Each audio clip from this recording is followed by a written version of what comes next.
इस दुनिया में बहुत से ऐसे लोग हैं जो अपने काम करने के तरीके को अलग से करते हैं। कुछ लोग हैं जो मेहनत को कम वैल्यू देते हैं और कुछ लोग हैं जो भाग्य को ही सब कुछ समझते हैं। एक बहुत ही घना जंगल था, उसमें एक महात्मा जी रहते थे। जंगल एक नदी के बीच में था और नदी के दोनों किनारों पर दो राजा रहते थे। दोनों राजा एक दूसरे के दुश्मन थे। दोनों एक दूसरे को देखना पसंद नहीं करते थे। लेकिन एक बात दोनों के लिए एक ही था कि कोई भी काम करने के लिए वो एक बार महात्मा जी के पास जरूर आते थे। दोनों राजाओं में गुस्सा बढ़ गया और दोनों ने सोच लिया अब युद्ध से ही निपटारा होगा।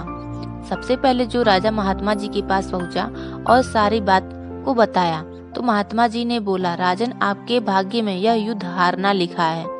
राजा बहुत ही उदास हो गया और आशीर्वाद लेकर अपने महल में आ गया और सबसे बोला, कफन बांधकर ही निकलो, जो होगा देखा जाएगा, या तो मर जाएंगे या मार कर आएंगे। दूसरी तरफ दूसरा राजा आया और बोला, महात्मा जी, मेरा क्या होगा? महात्मा जी ने मुस्कुराकर बोला, राजन, यह युद्ध जीतना आपके भाग्य में लिखा है। राजा बहुत ही खुश हो गया और अपने राज्य में आकर सबको यह बात बता दिया। फिर क्या था, अगले दिन जब दूसरा राजा युद्ध के लिए जा रहा था तभी उसके घोड़े की एक नाल टूट गया।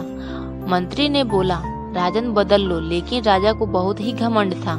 उसने बोला, हम तो युद्ध जीत रहे हैं, फिर चलो कोई बात नहीं। राजा युद्ध में पहुंच गया और दोनों तरफ की सेना एक दूसरे के ऊपर टूट गई।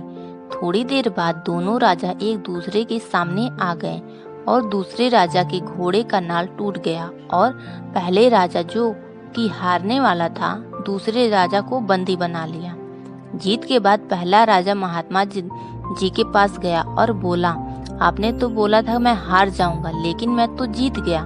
फिर महात्मा जी ने बोला, राजन, आपके भाग्य में यही लिखा था, लेकिन आपने अपने मेहनत से अपने भाग्य को भी बदल दिया। तो दोस्तों, इस कहानी से हम लोगों को यही सीख मिलता है कि भाग्य भी उनके साथ होती है जो लोग मेहनत से काम करते हैं।